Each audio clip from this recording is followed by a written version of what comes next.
The industry perspective is a space for those in the industry to speak freely about their experiences without fear of retaliation or a negative review. The views and opinions shared here are solely that of the individual and do not reflect the establishments in which they work.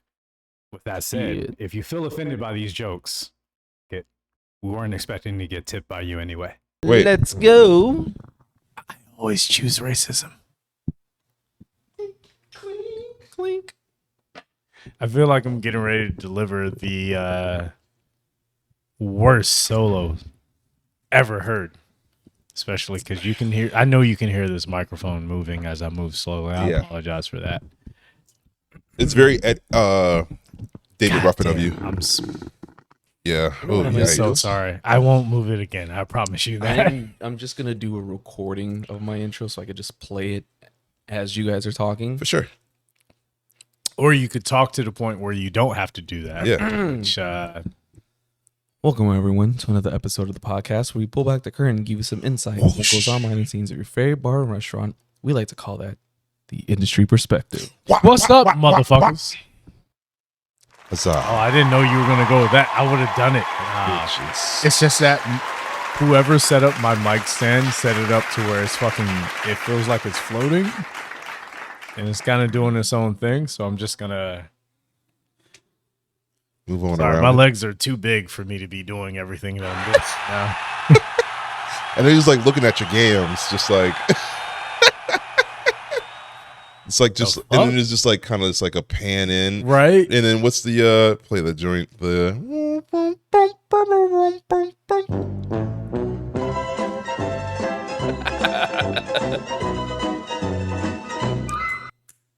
there we All go. right, cool. Do your Huzzah! Jesus. I've never had that much space between what's up, motherfuckers, and a huzzah, bitches. Well, yeah, Not even once. I threw it off with my wop wop wops. Wop wop wop. Nah, that face was mostly because I was like, I don't want to take this to a place it's already been. We're good. That fuck 'em up. I'ma do my stuff. Wow, I'm so glad that is a soundbite. That makes I me know you are so happy. I bet you Oh are. my god. Yeah, no, Did you add that? I did add that. How do you add things? I go on this website called VoiceMod. Nice. Which is so for everyone else out there who was wondering how we do our gatekeeping. Don't tell him. Just kidding. No, don't tell him. Yeah. Go ahead and tell him, I guess. Don't even know what I'm saying. Where do we It's called go? voicemod.com. Yeah. How are you guys doing, by the way? Fantastic. Yeah. Yeah. No, I'm dying inside. Oh Lord. Yeah, as a true bartender. Touche. Shit sucks. Shit's hitting the fan. Oh my. Speak on it. Yeah. This shit sucks so. Let's go. Well- I'll speak on it Go for it. in a way. Yeah. Where do I start? I know where to start. Wow, does it suck when you are at a place and they really try to change things? I'll speak from personal experience. Okay. At a former bar and restaurant that me and Malcolm, shout out Malcolm, used to work at, that we now refer to as... No? Oh, you don't like Malcolm X? My bad. That's Sorry. not what I was saying. Jesus Christ. That we now It's refer fine. to as There and Gone. He prefers Martin. I still to this day say that you should call it now and later. Now and later. It should always be referred to as now and later. With the 'cause other that's what bar? it was. The other bar I worked So at the besides that. Oh, the okay. bar he's talking about that him and Malcolm, shout out to Malcolm, of X. course. It was called Here and Now, but it is now Then and when. then and gone. So therefore it should be now and later. I'll give you that. You know what I mean? Like Okay, that makes sense. Here for and marketing So- for marketing purposes. Anywho. So with it, when Yeah. when I was working there, it was definitely leaning towards that craft cocktail bar kind of place. But things really started to change when they were like, okay, we need to get more people in here. And me, I was kind of sitting in the back as kind of like the new guy still like, well, what if we just give the residents above us a reason to come in, like a real happy hour, Yeah. like a Boilermaker for like $9, You know what I maybe mean? 10, Yeah. 10 God max, forbid. something like that. Was this them downtown? This was in Arts District. You know where the Santa Fe apartments are? So for anyone out there who does not live in LA, Yes. no, it's not downtown, but at the same time, it is downtown adjacent. So it's just one of those things where you may not be in the area where everyone is, but you're in the area where you have enough local presence, or you should have enough local presence that should be able to support your establishment. Yes. For my to bring Chicago in. people, think of Logan Square. Well, I was specifically asking if it was downtown because of the price you were saying, because a Boilermaker, That's right there. $9 in some places would sound like a lot, but in downtown LA or downtown LA adjacent, $9 for any type of drink is quite the steal. And it's a great happy hour. But a lot of other places outside of downtown LA, Yeah, it might sound our like- canned beers at High Tide are like $9 after Where? tax. You're not supposed to say names. Oh, I've said it. I want people to come here. I want people to go there. boom. I invite all I the just smoke. say that because that's the one place that we don't have a nickname for, because we don't the need one it. place where you don't need one. It's great. So the shout out want- to those owners out there who understand, Mhm. if you operate your business the Come see me. correct way, you could be on a show like this to where your business doesn't need a code name. We can just say, hey, High This Tide. place. And I invite all the High Tide. bullshit. Give me a reason to yell at you, please.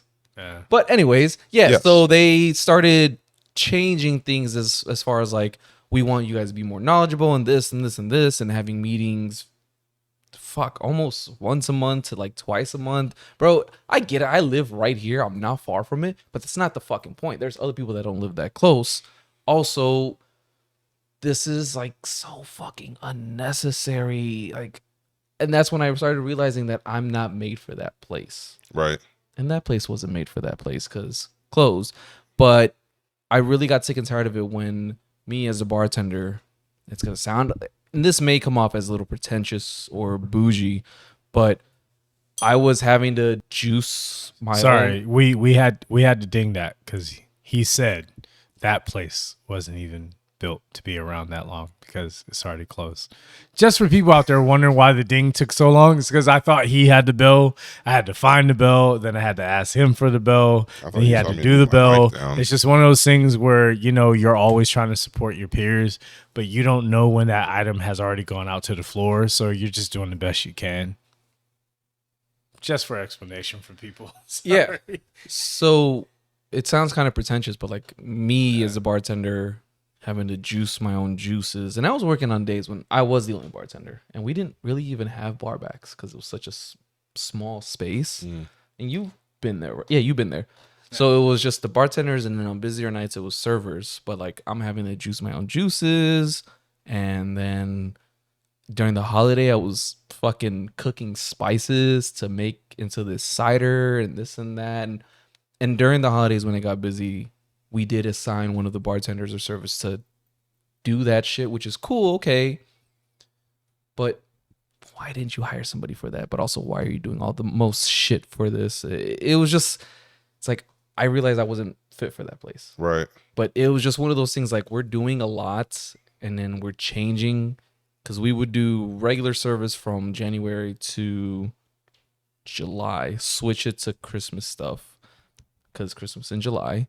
Yeah. And then for the next couple of months back to Christmas stuff, but also kind of changing the menu. So there was a lot of changes, kind of like, no, sorry to give spoilers away, but in The Bear, if you guys have seen the new season, they're changing the menu constantly. And it kind of felt like that for cocktails. I'm like, dude, I can't keep up. I just got here. I just learned this. It's going to take me at least a month where I can do this flawlessly without thinking and Yeah. just movements, whatever. I know where everything is. Right.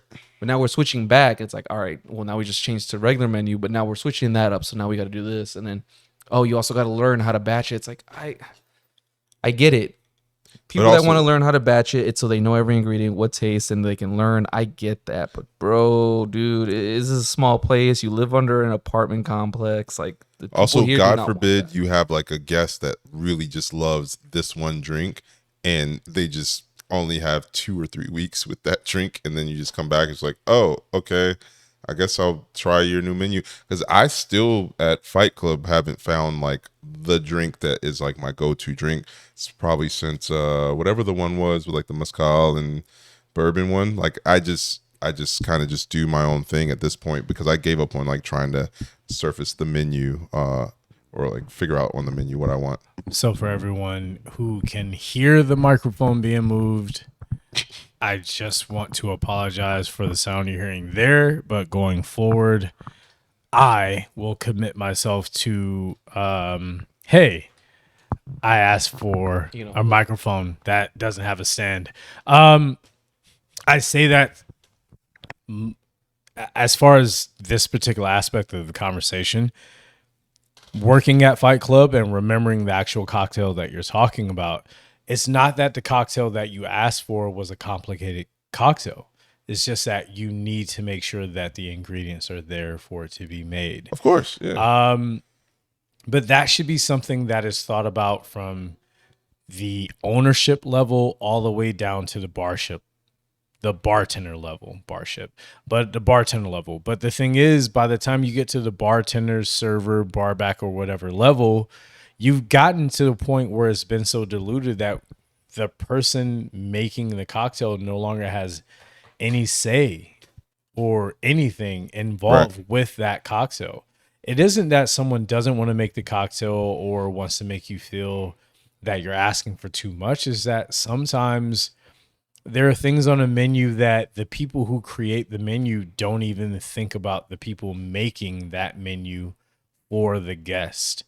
You should be able to ask for the exact thing that you want at any given time as a consumer, as a customer. Yeah. The bar team, the service team, the server, barback, none of us have a problem with what you ask for. It's about have we been set up in a way that whatever it is you are asking for as a consumer, especially if this is something that is always asked for. If you work at a place that always asks for Long Islands or always asks for whatever other cocktail is out there, but that place never makes it easier for the staff there to provide that to you in an easier way to where it provides the flavor profile you're looking for. If that's never done, that's why you're looking at a server or a bartender or a barback or anyone else, and they look disgusted by the thing you're asking for. None of us care whether or not you're really asking for a Long Island. Although P has already said he has a problem with you asking for a double Long Island, but that's because you're asking for a double. Why the fuck are you asking for a double? Just ask for a Long Island and a shot. I'll respect you a bit more if you ask for it that way. What are you doing with your night? Right. But again, I'll it's do about it. how you ask for I'll it. do it. It's about how you I ask said for it on it. Instagram. It's like I question if you value your life or not. Like, what? So what are you doing? Come on, bro. But it goes within every aspect of this job and every other job. If you're being asked for something, you want to provide it, especially if that's your job description. So it isn't that anyone's trying to judge you for your drink choices or doesn't want to provide you with the one thing you're asking for. We're not trying to be gatekeepers. It's just if you're, and we've said this before numerous times, if you're asking for certain things, it's going to send off indicators in our mind, red flags in our mind of, oh, this person, they are asking for something that I want to get as fucked up as possible on the cheapest amount as possible. We're not judging what you're ordering. We're judging how you're ordering it and what your intentions are, you know? Yeah, sorry for like taking that over, but I know that it's one of those things that we have tried to discuss as much as possible on this show. And I know for people who have been here for a while, as well as people who are just becoming a part of this community. Welcome in. Yeah, thank you. For those who have been here and those who are just getting started, thank you both equally. Thank you so much. That's for you. Can I chime in? Yeah, please Yeah. go ahead. I was looking for an escape hatch. Got you. Oh, So I wanted to talk a little bit about the scene that I saw in The Bear in the third season, which I need you guys, please. I know you have your reasons, but please.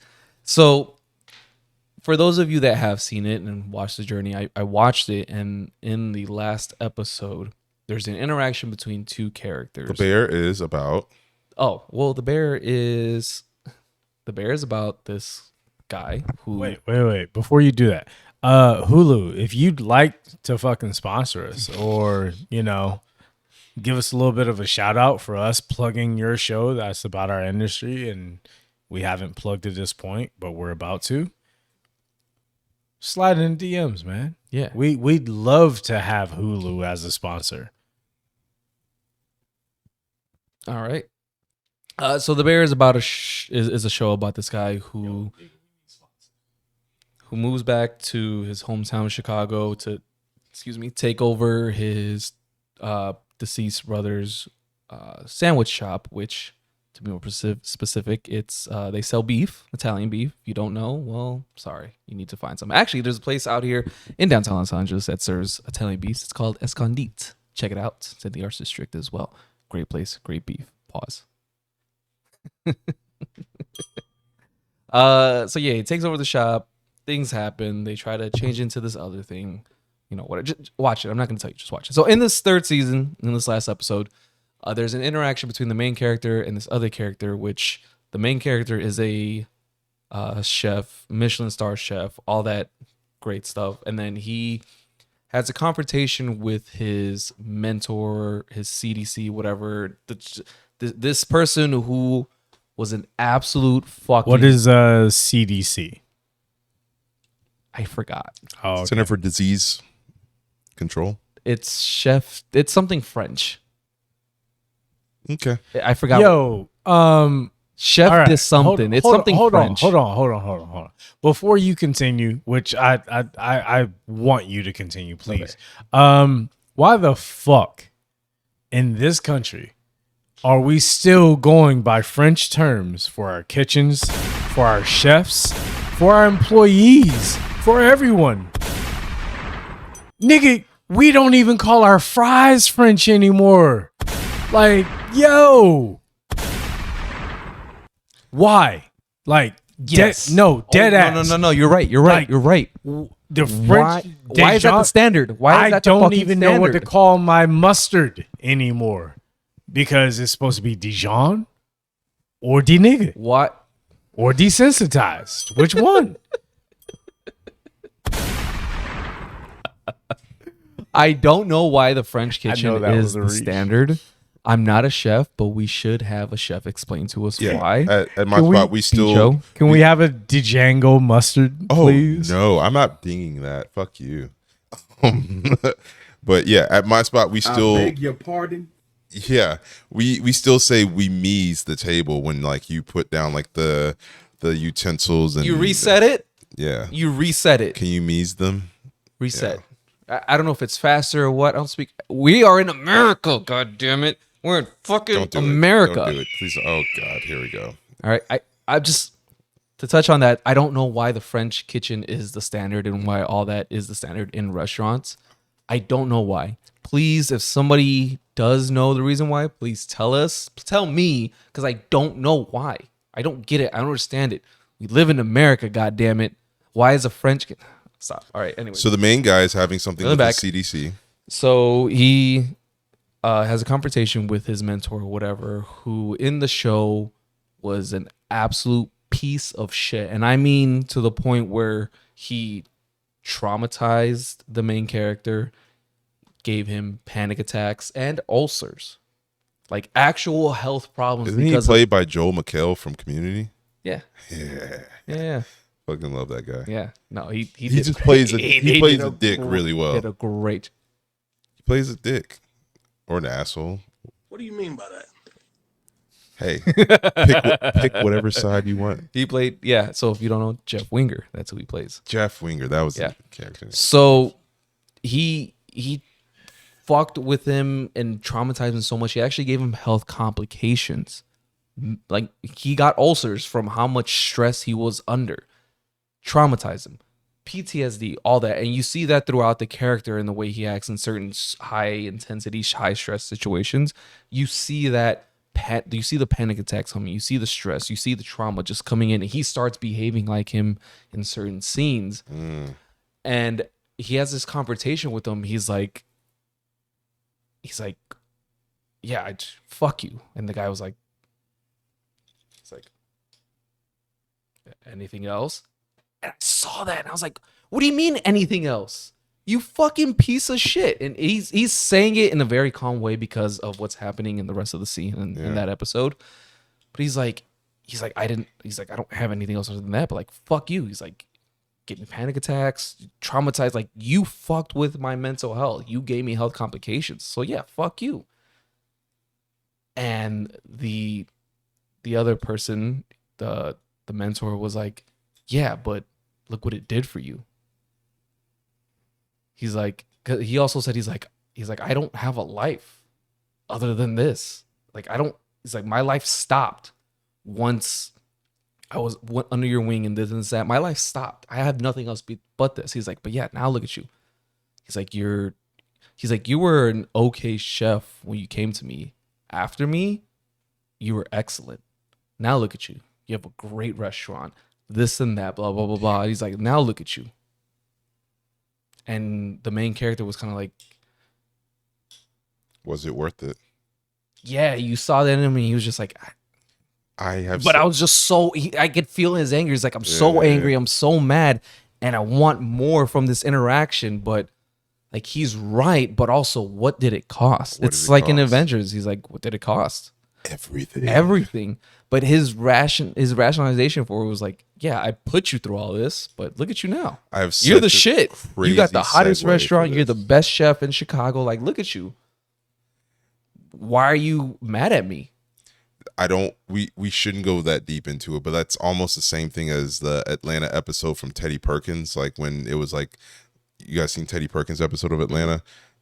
Basically, it was a guy, think of Michael Jackson, and basically he was talking about how crazy like some fathers are toward kids to make greatness, whether it be Joe Jackson for the Jacksons, whether it be Venus Serena's father to them, and it's just like, it molds greatness, but it basically costs a lot of your life, childhood. It costs your soul, but they also become great. So just like, I don't know, is it worth it? Maybe, I guess maybe not. It depends on where your value system is. Yeah. But in that situation, yeah. But I watched that scene and I thought to myself, like, for us as bartenders, we've definitely worked under somebody that, when we talked about it, that's just like hammered that in, like, FIFO, like, you gotta go faster, you gotta go faster, you gotta go faster. It's like, okay.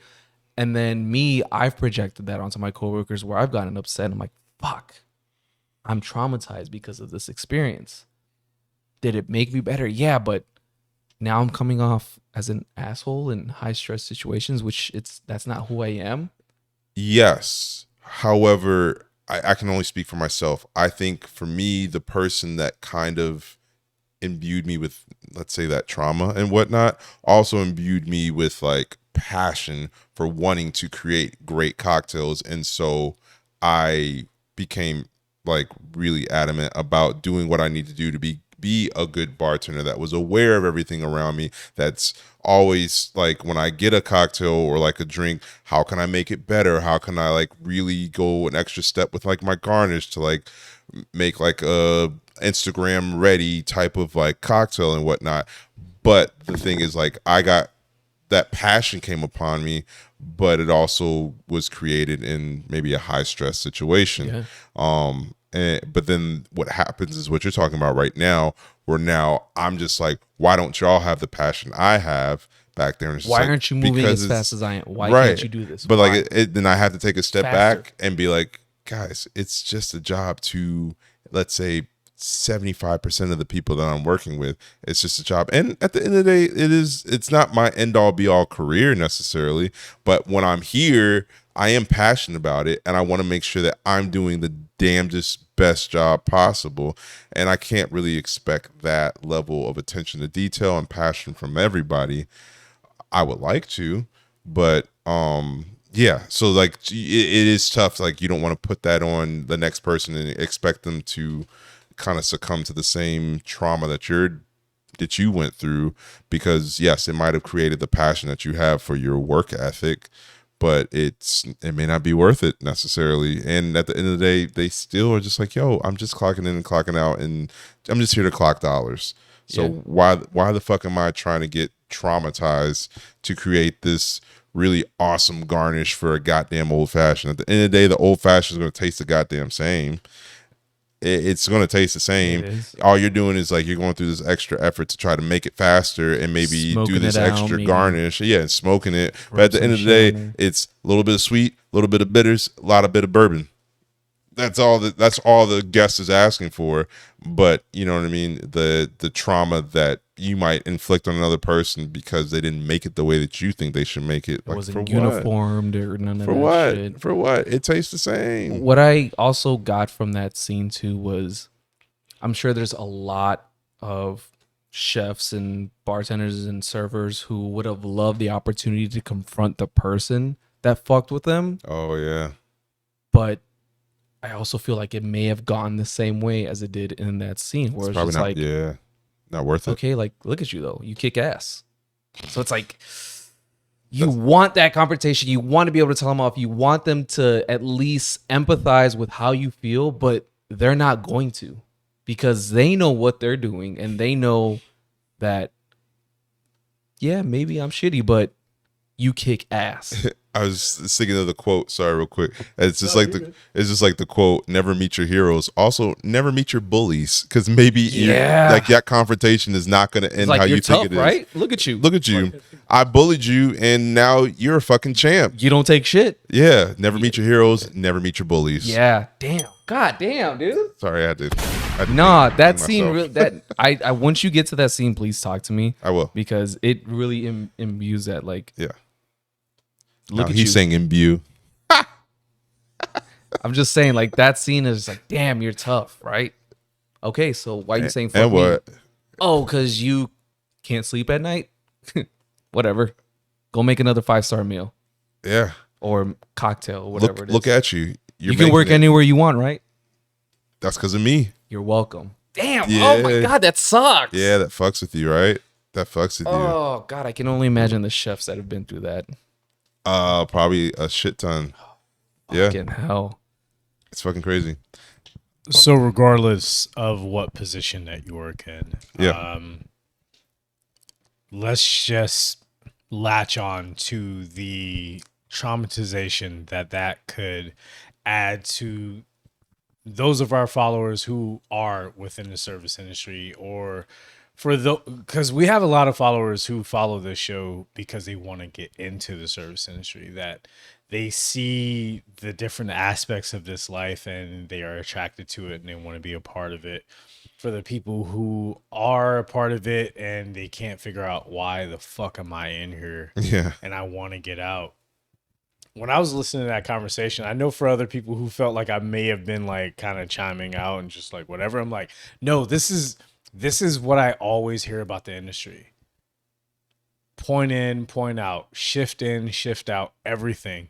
So it's not that I'm checking out. It's just, it's one of those things where when I hear someone say, oh, I wish I was a server, or I wish I was a bartender, or I wish I did this, or I wish I did that, and they have no understanding of what you deal with on a shift in, shift out basis, the different relationships that you have to deal with, the different terminology you have to deal with based off of where you work and who your manager is, who the owner is, your different SOPs and all those different things. And for SOPs, standard operating procedure, which is, that's really your script per shift, the thing that you're supposed to adhere to no matter what, no matter who's there, no matter who's not there, no matter how much money you made or didn't make or anything.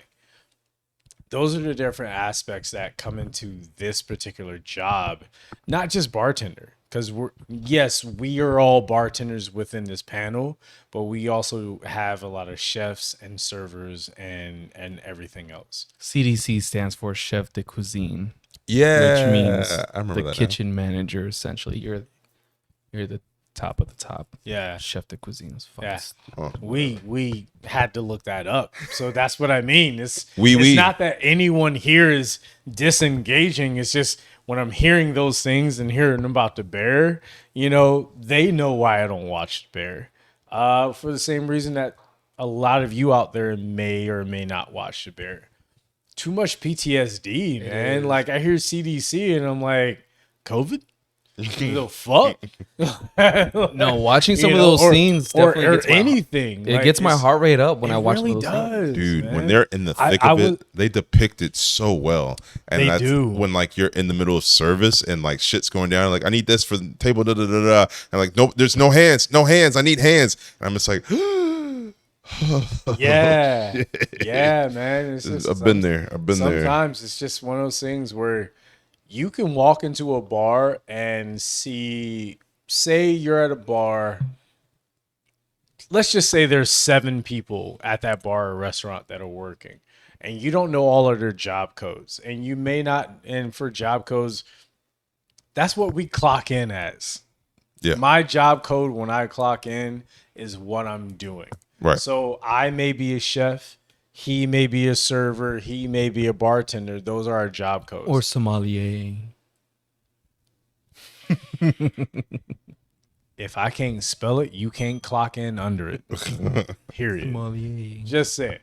But you can have sommelier. all of those different aspects that are you just as that one job code are supposed to remember everything else that's going on within that restaurant, within that venue at that one time. And you may not be the person who's being paid the most out of all of them. You could be the host that has to remember they're shooting something here today, or, oh, there's this important meeting here today, but I'm the only person who knows about it because I'm the host. And they only put it under the host's whatever. Right. All of those different things go into your day in, day out process. And the people on the other end may think that you're an airhead who doesn't pay attention, who doesn't care, or you're only here for the tip. And it could be, I was only told about 30% of this. Oh yeah. And I was supposed to clock out 3 hours ago. And there was no one who was here to be the bridge. And I'm expected to be the bridge. Yeah. There's so many things that can go into it. So while you're hearing these different things in the context of a podcast, in the context of us explaining it, and you're like, oh, that shit don't make no sense, try clocking in. And this being the thing that matters on whether or not you have enough money to pay your rent for today. Like, Yeah. this is your one shift of the day that you walk into and you don't know anything's supposed to be filmed or not filmed, done or not done, understood, or we figure it out later. And that's the type of shift that you could have to walk into at any given time in this industry, you know? Yeah. And I want to say also, it's like, imagine all of this on your mental as you clock in, you come behind the bar, and then you have that one guest that's just in your face, just like, so man, tell me where else should I drink around here? What are other good bars around here? What are other like tell me, how's your day going? And da da da da. And I'm just like, dude, I think you're good peoples. You seem like good peoples. Right now, I really just want to get you your drink and your food. Hey, Hey, you you've know that done thing in your nothing pocket wrong. that can make phone calls? Yeah, fucking use that. Right. But at the same time, you've done nothing wrong. You've never done anything wrong. I don't want you to feel bad that you're I don't asking want me you to feel- this question. I It's don't. just you just happen to choose the worst person to ask. Yeah. I'm not trying to judge you. No, there's no judgment there. There are several levels before you get to me. Yeah. And the fact that you're asking that makes me feel like him going like this. We don't mean to be that way. I promise you, I don't. I'm not picking him out. I'm saying when you see those reactions from the person who's supposed to be taking care of you, Yeah. even if they're supposed to be taking care of you for 45 seconds, if that's the reaction you get, you're like, well, I'll take my business elsewhere, even though this isn't my business. Yeah. You feel that level of disrespect when it had nothing to do with you. It's just, I just walked in. I have to be here for 7 more hours. I just found out that here's this thing that's going to take up the next 45 minutes of my time, and no one thought to warn me about it. Right. And you have questions I don't have answers to. Yeah. And now you are also judging me based off of my answers Sure. to the thing I did not know was coming. I didn't even know I was supposed to wear the black shirt. I thought I was supposed to wear the white shirt, or the black shirt with no lettering, and I wore the black shirt with lettering, or the white shirt without lettering. Those are all the things that could be going through your server, your bartender, your host, your manager, your everything. That could be going through their mind. All the things that they have to deal with or without you. You know, when I worked in Seattle, that was one of the things I had to deal with. You know, I could walk into it. Shit. The time I met Justin Bieber, I couldn't even process that I was meeting Justin Bieber, because I walked in and they were like, "Oh, you have 3 or 4 things that you have to get done in the next 30 minutes to be ready for this party." And it had nothing to do with Justin Bieber. Yeah. He just happened to pop in with his wife. At the time, they were newly married. And it was just one of those things. You have to be ready for that. Justin Bieber is sitting less than 1.5 feet away from me. Yeah. And I got to get ready for a party of 45 people on a soda juice package. Fucking soda juice. Soda juice. Yeah. Yeah. No, it's crazy.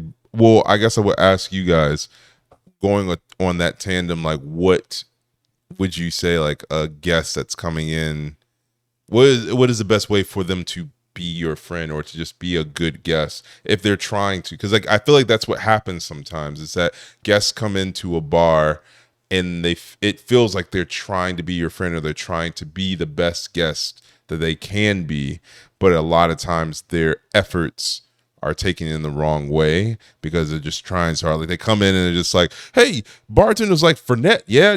Let me get a shot of Fernet, and yeah, you guys like Fernet. Let me do da da da da." And it's just like, all right, cool. What is my best route? What is your guys' suggestion? Or P, what is your best suggestion on? Oh no, because I have mine. I'm just. Oh, I thought you were like about to get up. Need Okay. me. I'm just Like gonna go to the what- bathroom and I'll come back. Yeah. Like, what's the best way to do it? To just it's Okay, so for me, the best way to get on my good side is if you like, so you're there chilling, and then somebody comes up and it's either a weird or bad interaction, and you comment on it in a way like you're on my side, and I'm like, yeah, they were fucking stupid, right? And then we just kind of bond off of that. you Like, bond off of that. we bond off of just shitting on this person, just like, yeah, fucking idiot, dumbass, learn to read a fucking menu, this and that. Then immediately I'm like, all right, you kind of get it. You get kinda it. Cool. Like, You know what? Here's you a shot. understand. Yeah. Perhaps. Ah, Perhaps. Cheers. Yeah, Shot. yeah, That's yeah. a good way. That's like surefire way to get on my good side is just to comment on the stupidity or point out, like, even mid conversation, if you see they're giving me a hard time, whatever, and they're like, "Hey, yeah, you could just look at the menu," and it's like He gets it. It's like someone that just gets it. someone that just gets it without me having to say anything, and you just kind of chime in like, "Oh yeah, they do. Yeah, if you just look at the menu right there, it says all the ingredients." It's like, oh, thank you so I much do run for into saying that. what I wanted to say. I run into that a lot when I'm over at Fight Club when I get off of work at Redacted, and then like I'm just there and I just hear the absolutely insane things that people that work at Fight Club like Nando have to deal with, and I'm just kind of like this, and I want to chime in. It depends on how ridiculous it is. If it's like, if I think me chiming in is going to maybe fuck up his money, then I won't chime in. But if it's just like some really mundane thing where it's just like, oh, the barcode is right there. You just gotta scan you just it. got to use your fucking eyes. Just yeah. So Use I'm your not- fucking yeah. eyes. I'm not gonna say that. But I'm just like, hey, the menu's right there. It's a barcode. Just like scan it, and like I'm sure he'll be with you. But like you could also just check out the barcode. But you can and also see he's got like 3 tins in front of him, right? Yeah, Stop yeah. waving your credit card. just check. He sees you. Check the barcode and figure out what you want to drink before you actually stop him and actually pull him over and stop what he's doing. You got 3 people so that you can behind you. talk They to all him. know what they want. Yeah, it's like, let's do that. For me, how to. I mean, don't try to be my friend necessarily.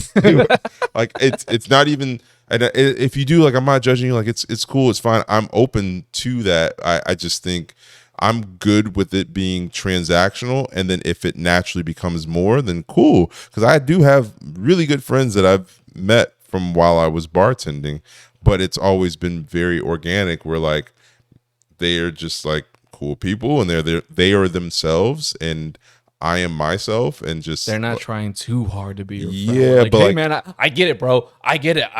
I used to work in a restaurant for like 3 months. I get it, bro. I get it. Yeah. I get it.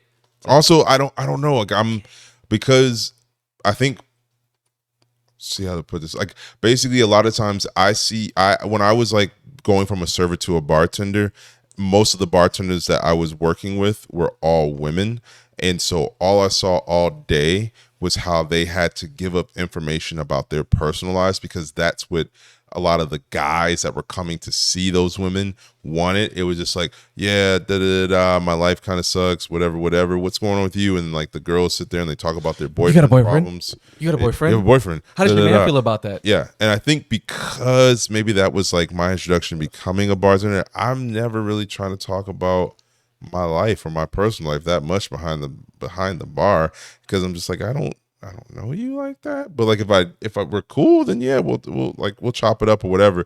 But I feel like when bar guests are like trying to fish for information about real life, it's I think like a good response to that is saying, my lawyer told me I shouldn't answer that. then I'm just like, oh, you murdered somebody. My lawyer said I shouldn't say anything. That's Oh, so you live around here? My lawyer told me I shouldn't say anything. I feel like because we're guys, we're not going to get that often. But you never But know. like for women, maybe just be like, oh yeah, you got a boyfriend. My lawyer told me I shouldn't say anything. it's in process right now. It's in It's- process. How about we get the experts to come up here and start You mean giving women? us? Yeah. Holy shit. Oh, that's a novel idea. How about we get some more women on the show That's crazy. to tell us how they deal with everything? Yeah. The things that they deal with, the things that matter to them. So, let's start getting some people up here and letting them say, this is what I go through, this is what I deal with, and this is how I deal with it. Yeah. How do you deal with it? How do you feel when people try to buddy with you? And actually, rewind real quick Yeah. to go what you were saying about how does somebody go about it, and like talking about people doing the most or just being themselves. Case in point, Scrappy Chris. He's here all the time. And he was just being himself. Yeah. And he's not here today, but he's been sitting in. He comes in, hangs out, chills, stops for a minute. He's friends with us. Like, Yeah. just being himself and just not doing the most. very and authentic, very just organic. chilling, Yeah. authentic himself, not giving a fuck, chilling. He's like, I'm just here for a couple of drinks, whatever. Scrappy Chris. And Great example. I can speak to it when I'm at Redacted and he's there. He knows 9 times out of 10 when I'm working, it's not a good time to chop it up with me, because Make a I'm long always, conversation. and this is just me, I'm always looking for the next thing that I need to do when I'm behind the bar, whether it's taking care of guests, whether it's setting up the bar, the wood for like, service like later in the evening.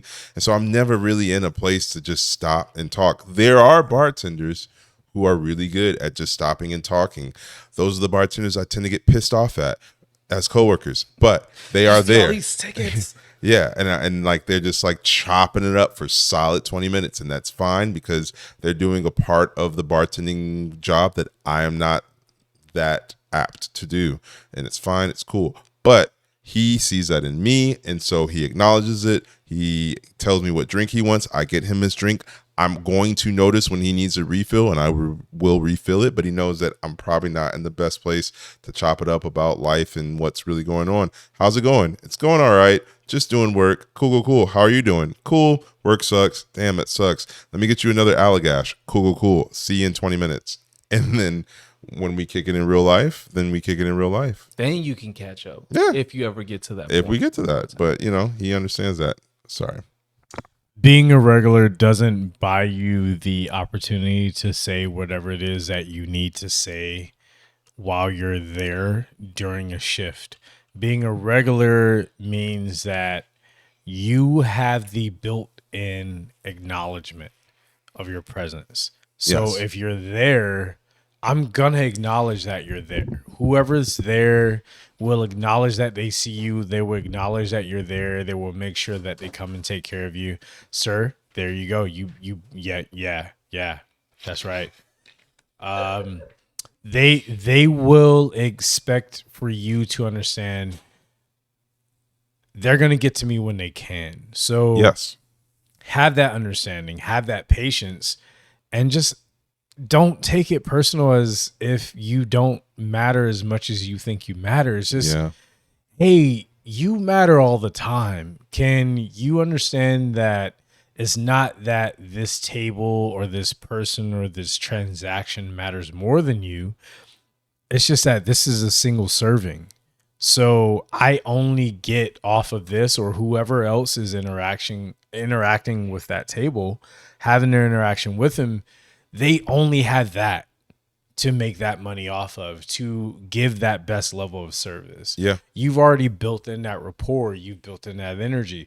Don't hold it against someone else that they're not able to make you feel as special as you always feel whenever you come into a venue. Sometimes, as special as you are, you're not that special right now, but you're that special all the time. So just be that special when you are that special. Yeah. If you're not that special, it doesn't make you less special. It just means I get to you when I get to you, man. Right. You still matter. I still remember your name. Yep. I remember what you drink, what you eat, your family, the last conversation we had, everything.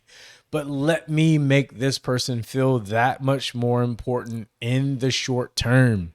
That's why you're a regular. Right. You're a regular, so I don't have to put in all this work. Yeah. So that you understand, hey, whenever I get to you, I'm letting you know I'm all yours right now, man. Yeah. Like, just be ready for that. And, don't hold it over someone else's head, because I've had that happen even recently.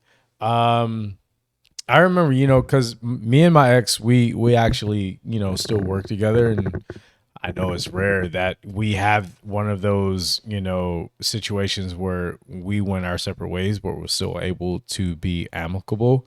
But even when we were together, it was one of those things where, don't hold this transaction over my head. I'm not going to hold it over yours.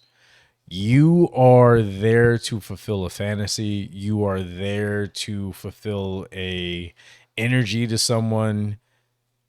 Just trust me that I'm going to trust you, and that the person on the other end is supposed to understand that this is just a part of the song and dance. So if you're one of those regulars, don't think that being a regular means that you get more access to the person that you're paying. It just means that you're saying, hey, I appreciate that you have acknowledged my existence, my presence, the fact that I'm here, the fact that I'm always here.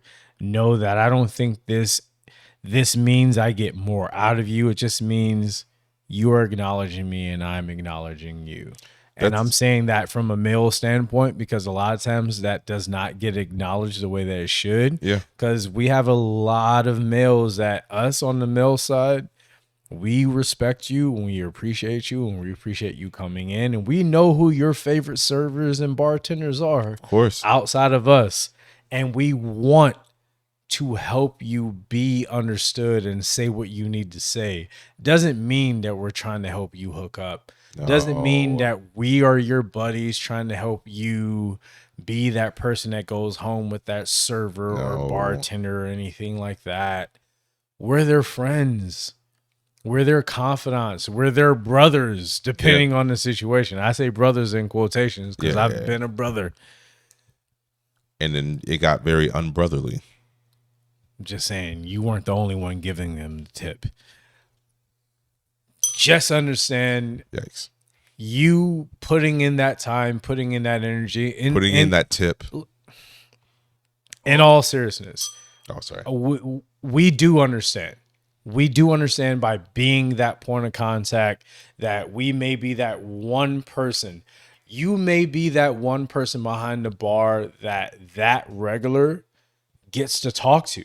You may be the only guy behind the bar they talk to the entire time. Yeah. We understand all of that. We're not trying to be gatekeepers. We're not trying to be like, you don't get to talk to her because she's ours or anything like that. You know, I know it may feel like I'm rambling. I'm not rambling. I'm actually tying this in together.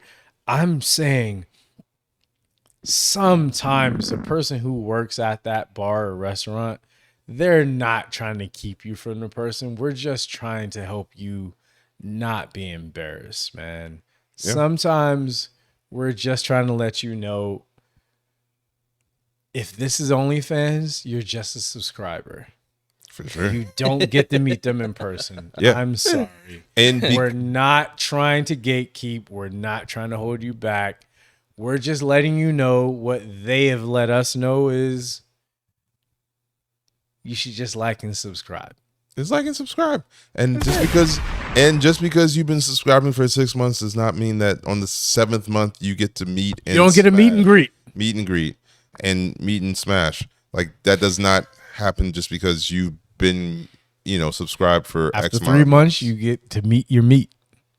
The same meat you've been meeting for the last 25 and years greeting. of your life. Yeah. But also I want to go back to something that you were saying a little bit earlier.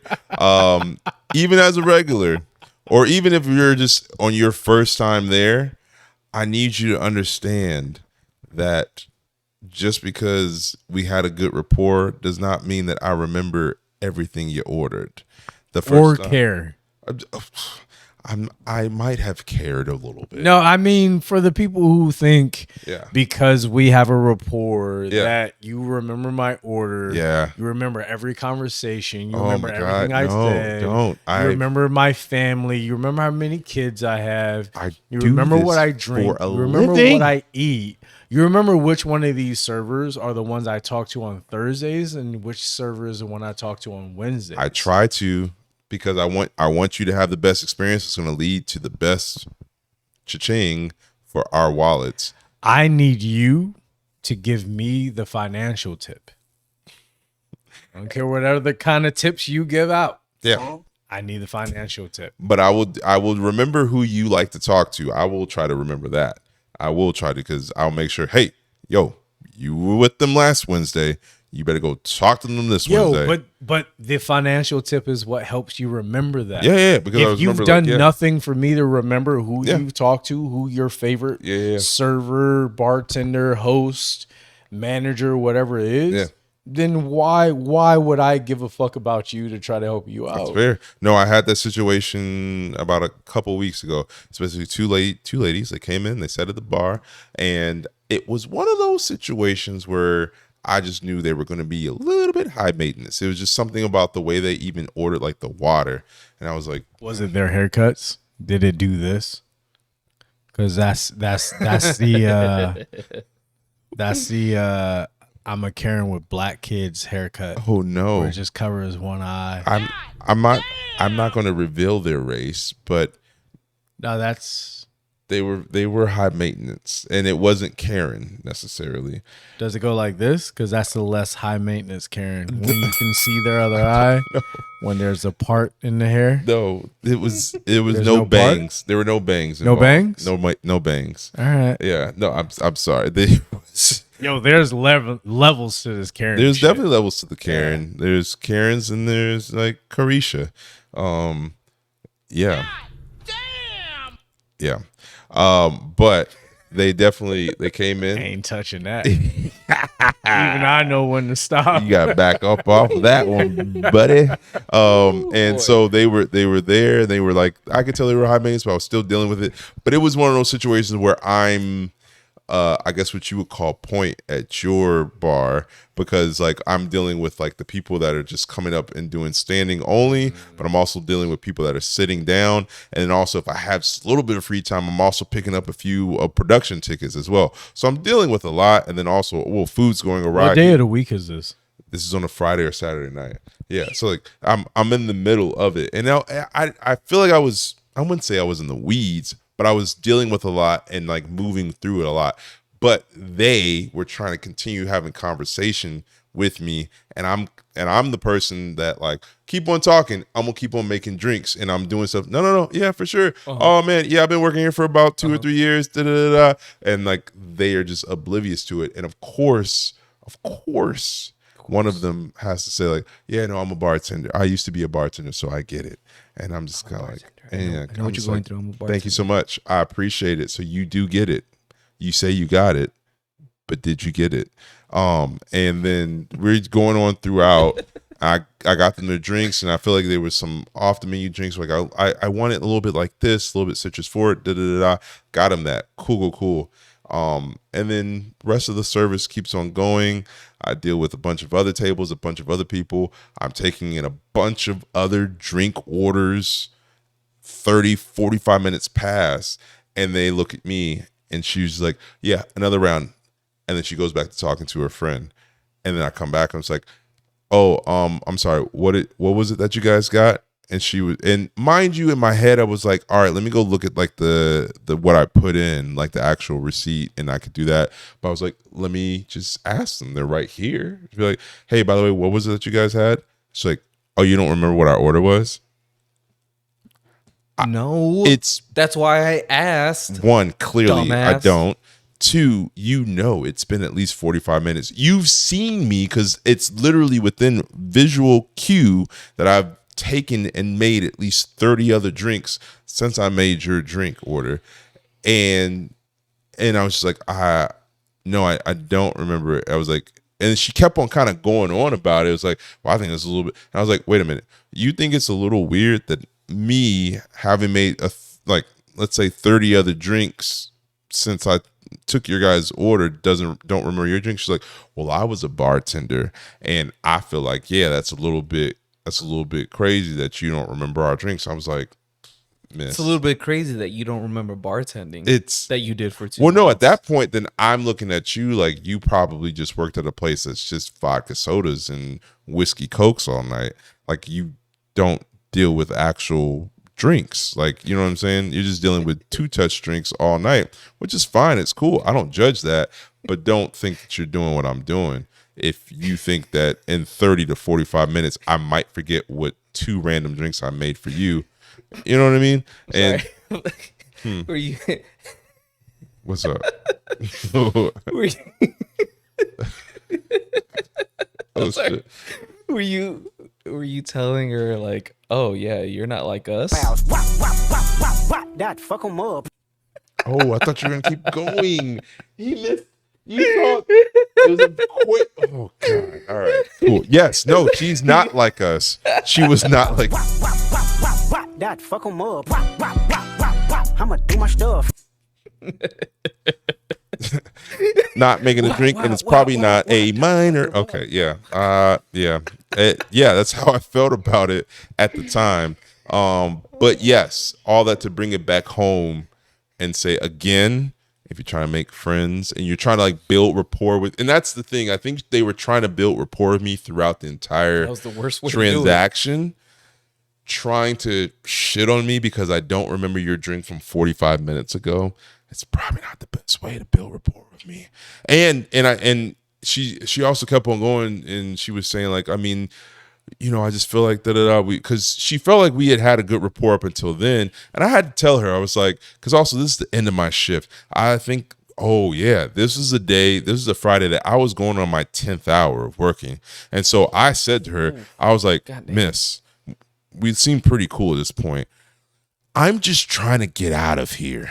I just want to get out of here. Like literally, this is like one of the last things that I need to do. I've restocked. I had moved on, and I was trying. All I had to do was just like do a couple things and get out of there. But she stopped me, and she wanted me to remember her drink. I was just like, miss, I'm gonna be completely transparent.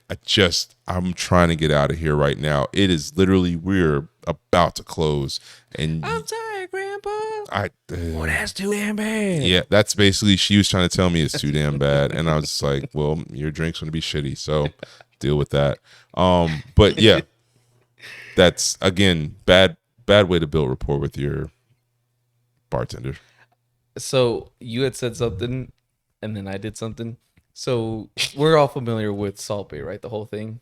Yes. in the bear, they take a jab at him, which was it's very quick, but it was so funny. In the words of the internet, it sounds like you are glazing the bear right now. I am. Because there's a lot of people shitting on it, That face is exactly what it was. but I think it was a good season. I don't think it was. I think season 2 It's a was the great show. best, It's a but great show. Season 3 is still pretty good. I think if we want to do a podcast where we just review the bear, we should do that podcast. we could do some Patreon episodes about Okay. that. We We could definitely do that where it's if you want to hear our takes on it and we talk episode by episode, we definitely can do that on Yes. Patreon, which requires money and subscriptions and a whole bunch of other things. But yeah, they did take a little jab at him. I was like, that's funny. So Fuck bad. that guy. Everybody hates him. Fuck him. He doesn't pay his people. Oh, No. that He sucks. steals their tips. Fuck him. Seems pretty Speaking of egotistical. stealing tips and other shit, there's some shit going on. I'm not going to touch on it, but I'm going to touch on it a little Sounds bit. like you're definitely touching on it. There is a place. I hope it's not A minor.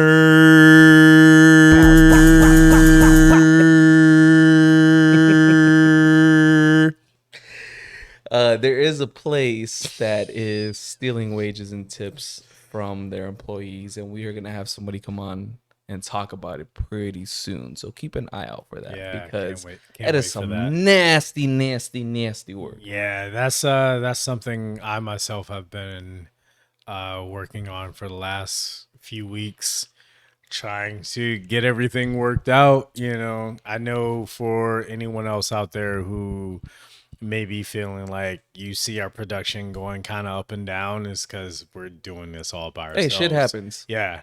wanna see better pay for it. But also because we really are in this we're in this kind of bubble where, you know, there's just a lot of things that we're privy to. There are a lot of things we want to talk about when we want to talk about it the right way. And that's one of the things that we're working on.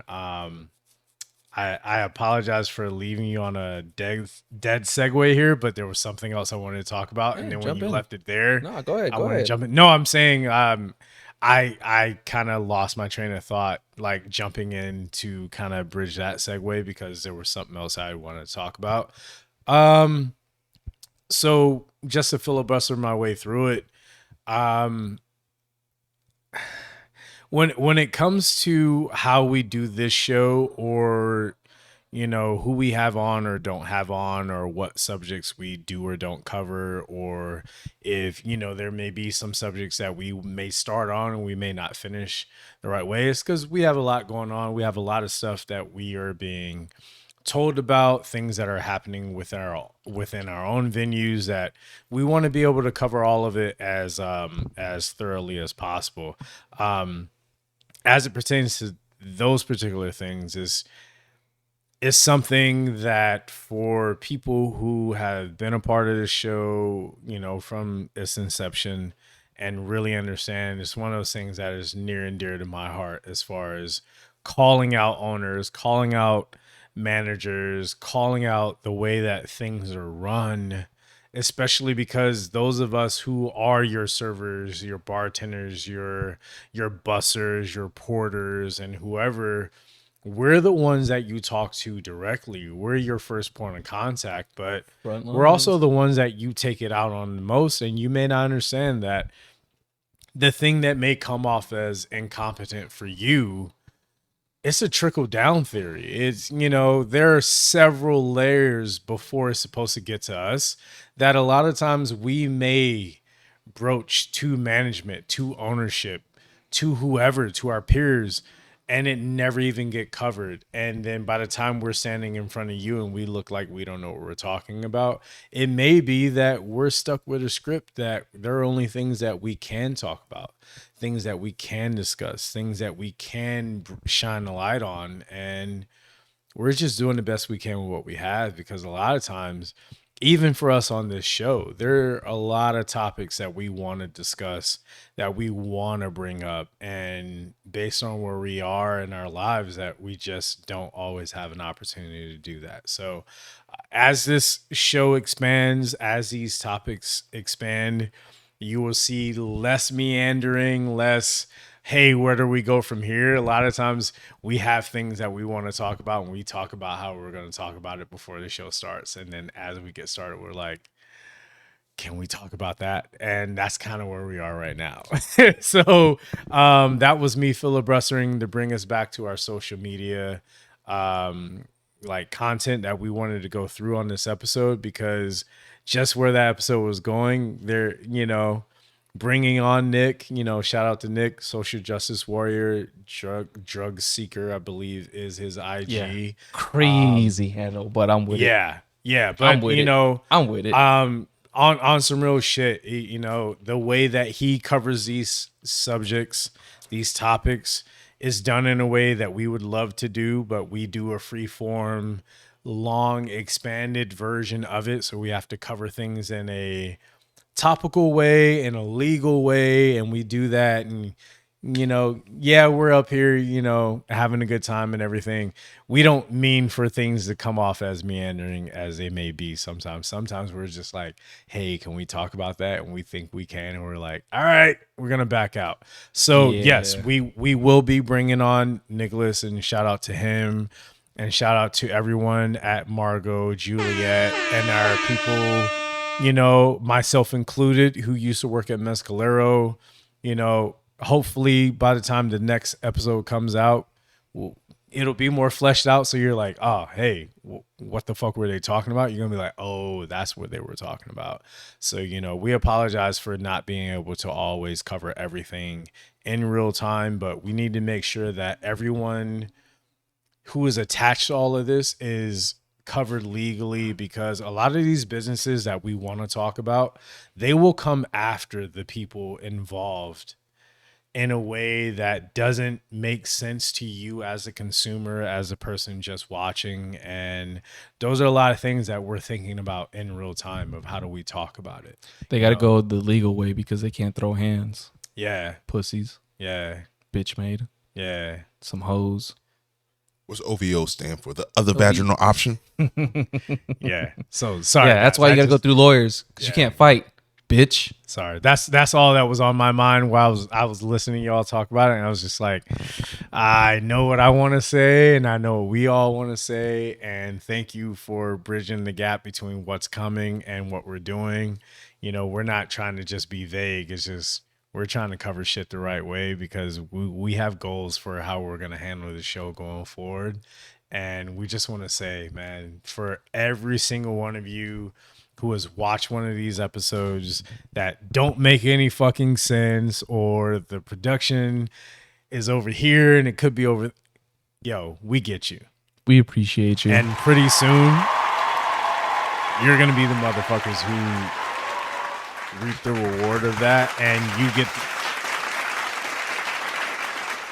you get to be the motherfuckers saying, well, I was with them when they didn't know what the fuck they were talking about. You were with us shooting in the gym.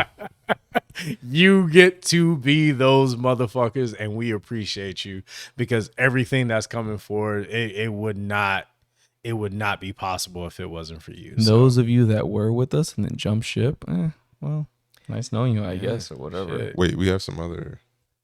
I was gonna pull that up too, but he was doing the whole. Oh, you're doing a thing. I was doing a not. thing. Do a thing. Are you bringing up a video? I was until he was Okay. doing the thing. I just remembered something. What you remember? Oh, I'm on the edge boy. of my seat. This is going to be a clippable moment, so be ready. So, Let me put this down so people don't hear all the noise coming from the microphone. word. This will take less than 5 minutes, maybe. Okay. So, him and I had this conversation. I had this realization. We went to this comedy show, right? And there was this, what was the comedian's name? Do you remember? Which part of the show are you talking about? The 'Cause I can remember the name. old gentleman. The old black gentleman? No, the old white man. The Old one white that- man. The old white man. Oh, yeah. You know where I'm going. I with don't this. remember his name, but Okay. I do remember he, like, legend, Yeah. like dead ass. So- Someone who put their time in, for No, sure. Yeah, He we died. were at the Laugh Factory and whatever. We were Sorry, I was sitting thinking about like- Norm Macdonald, and I was like, Nah, No, this was not that 2 old. weeks ago, maybe a month ago. Never mind. Yeah, maybe a month Sorry. ago. Shout out So to we Norm were Macdonald. there sitting front row, I think, or whatever, and he's man, he did that shit because he loved it. And this man has, what was it, Parkinson's maybe? Yeah, definitely. He had a Oh mental yeah, outlet it was for sure. Michael But- J. Fox. No, Okay. no, it wasn't Michael J. Fox. No, this man was like there because he's like, I can barely do this, but I'm here, and he did it because he loved it. It was great. So he did a little bit of crowd work, and he made a joke or whatever, and he saw Nando, and he said something. He's like, "Oh, what do you do?" He's like, "Are you in the Marines?" And Nando said, "He's like, no, I'm a bartender," and he was like, same thing," which kind of validated something I didn't thought know about. this is where you were going Oh, I'm with going this. there. I said clippable moment.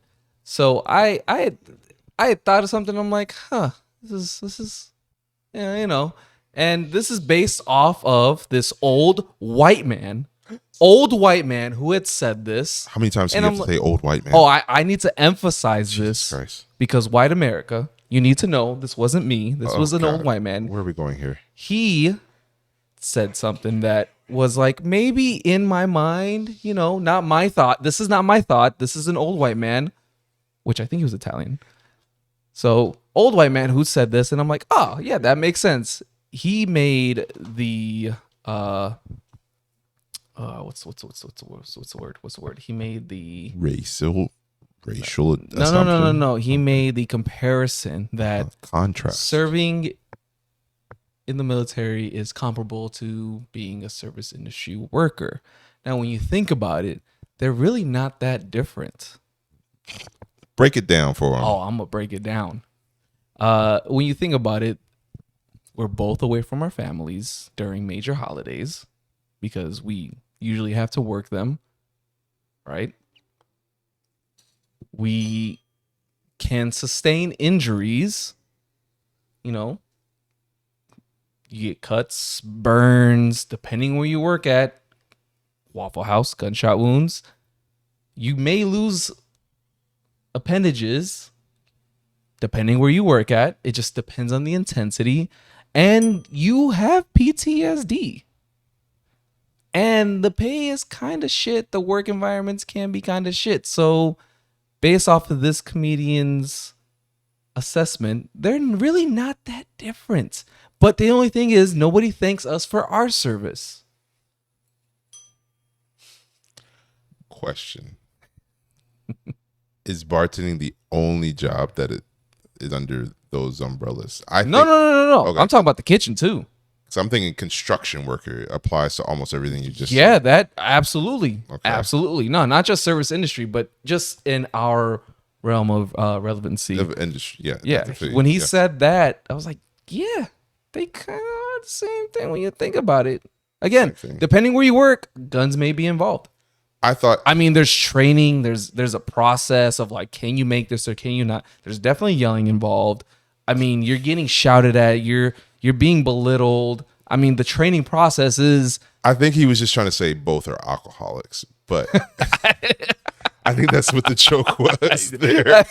I don't know. The way I he hear said you. it was like same thing. Because old man, he's been around. Yeah. He's been around. He has some idea as what he's talking about, his world experience, life experience. So when he said it, I'm like, It's not too far. off. you're not too far off. I mean, I've never served, but like, I'm sure if we swap stories with somebody who has, it's like, yeah, how many times have you know when you've woken up like, oh shit, I'm late for work? Yes. That's PTSD. You're waking up in a panic. I mean, the degree of it can differ, but Yeah, like 'cause you're it's not- still it's waking not up in a gunshots. panic based off of, but it's based off of your job and the stress you've went through. Yeah. Granted, they're vastly different. Being in a war zone, I'm not taking. Thank you for that part. Yeah, I'm not saying it's comparable in that fashion. I was waiting for that. I want to be. I just I'm wanted. one with you. I just Yeah. wanted I'm that one- part to Yeah, be yeah, able I'm- to. We are Believe me, saying- I'm not that fucking dense. Yeah, he's It's But not comparable to a war zone there where are your life stressors in is both. at stake. But I'm talking about the level of stress, intensity, all that. It's very much the same. Where you wake up like, oh shit. There was one time. Hold on. There was one time where I was working at fucking the fucking shit show at what the fuck is it called? Starts with a T.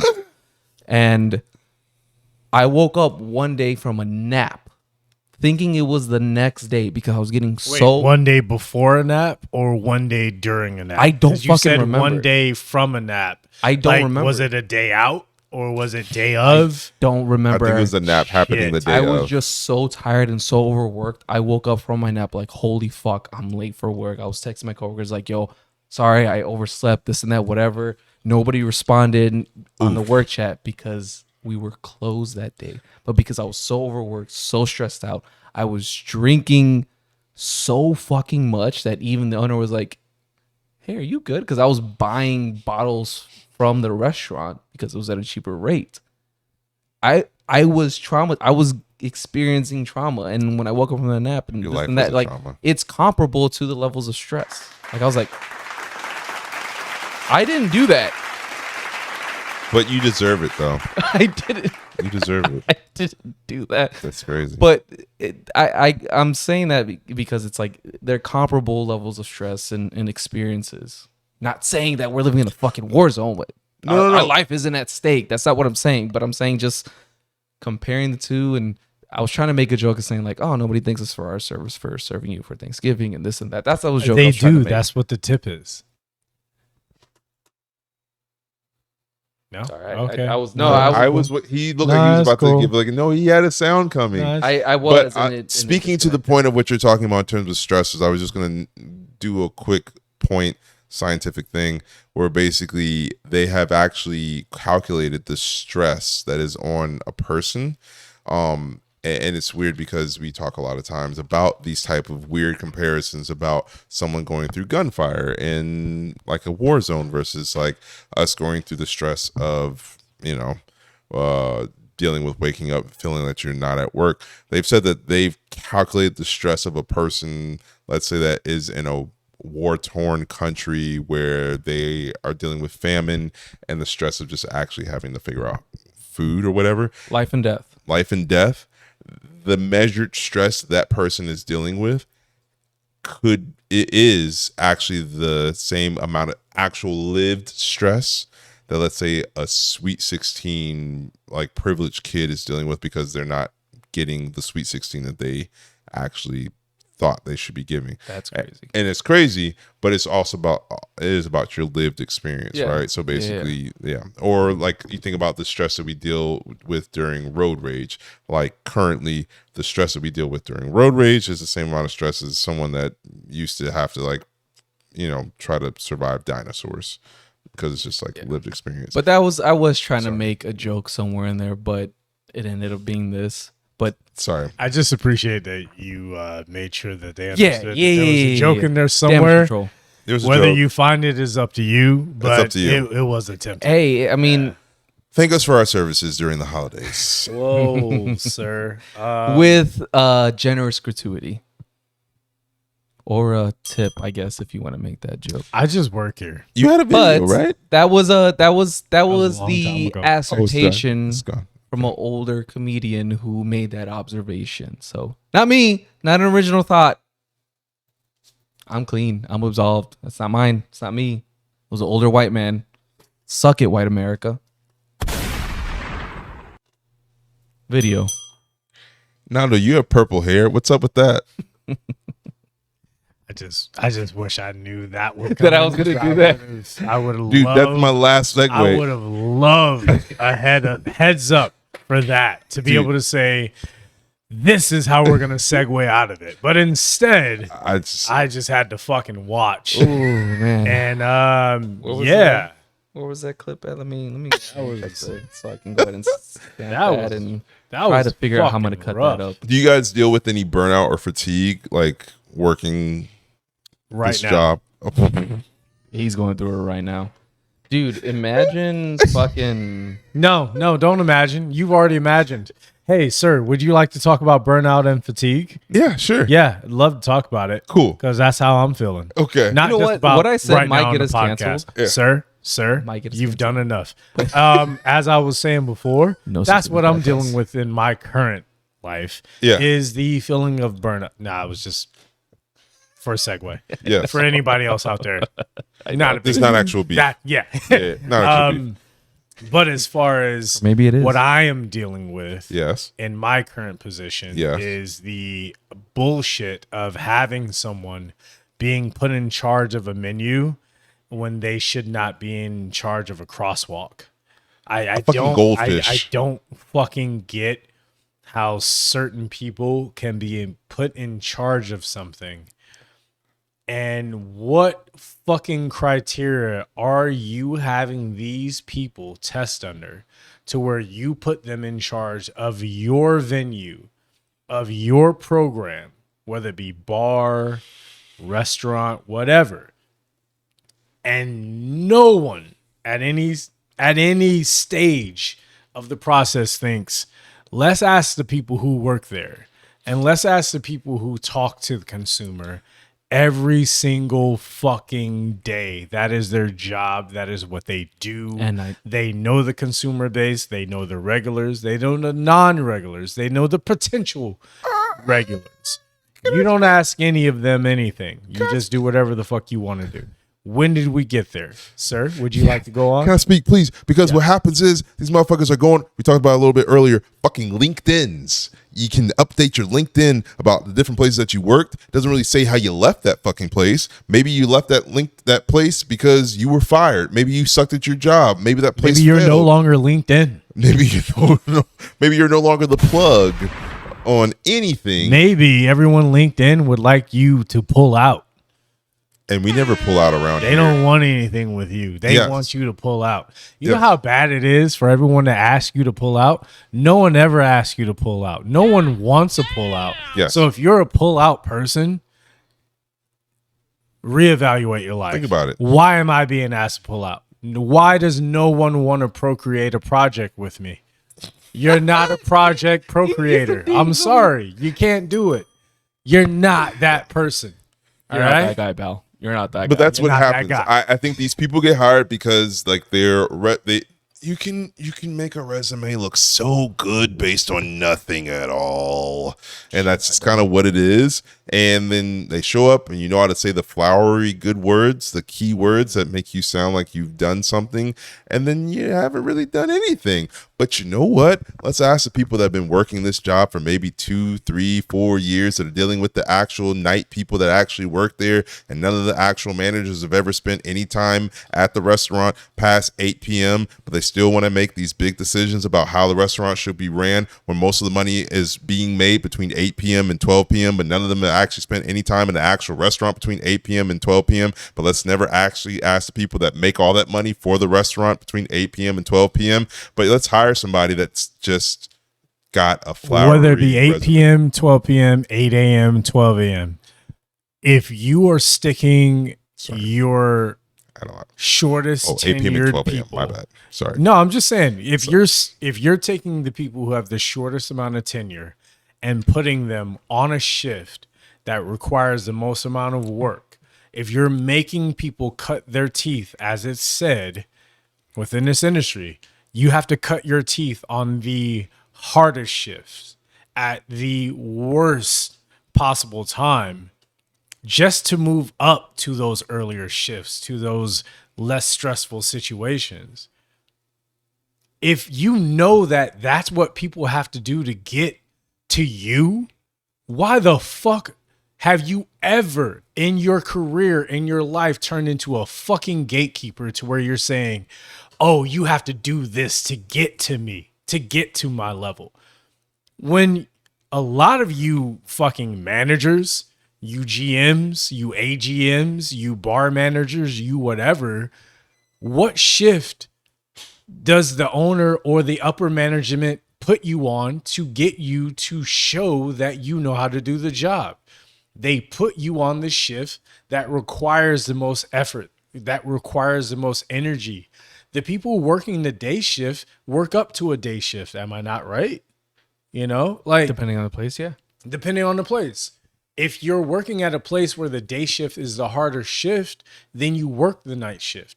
But that's very few and far between. So therefore, if you know that the shift that you started on is the hardest shift, Stop making it harder for the people who work under you, who have to go through the same thing that you went through. Stop making it harder for them to work up to your level just because you may have a better resume on paper that you didn't earn, that someone else earned for you.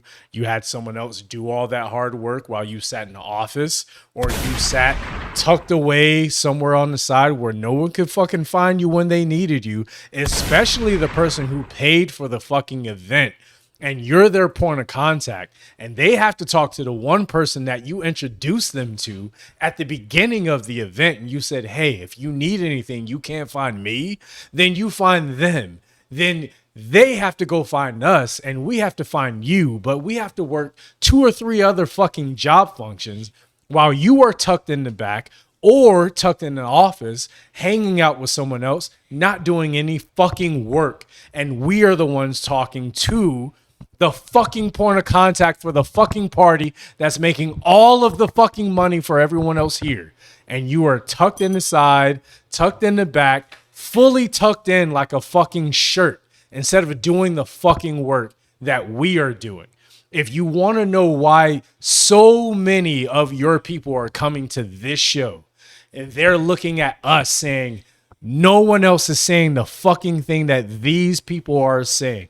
No one else has given us a platform. We can tell these fucking managers, these owners, these jackasses who don't do the fucking work, who don't understand the fucking work. They're coming to us because you're not paying attention to them, all right? You're not paying attention to the people who make you all that money, not the people who pay you the money. The people who pay you the money, who do they talk about? They don't talk about you. They couldn't find you during the fucking party. They talk about everyone else working the fucking party, working the event, making that money for you. All right. I had somewhere else I wanted to go with that, but I'm sorry that I got a little bit too passionate about making money for these fucking venues, for these fucking parties, for these fucking managers who you can't find the entire event. Nah, talk that shit. Can't find them. Whole event. Oh, I need this. Who do I go and find? Oh, I find the one person that the manager or the AGM or whoever pointed out. Yeah. Yeah. Hey, this is who you're supposed to go find. So then they go to find us the entire event.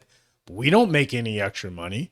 We can't even take a free bottle home while we watch you take a case home between the fucking managers, between the fucking owners and everything.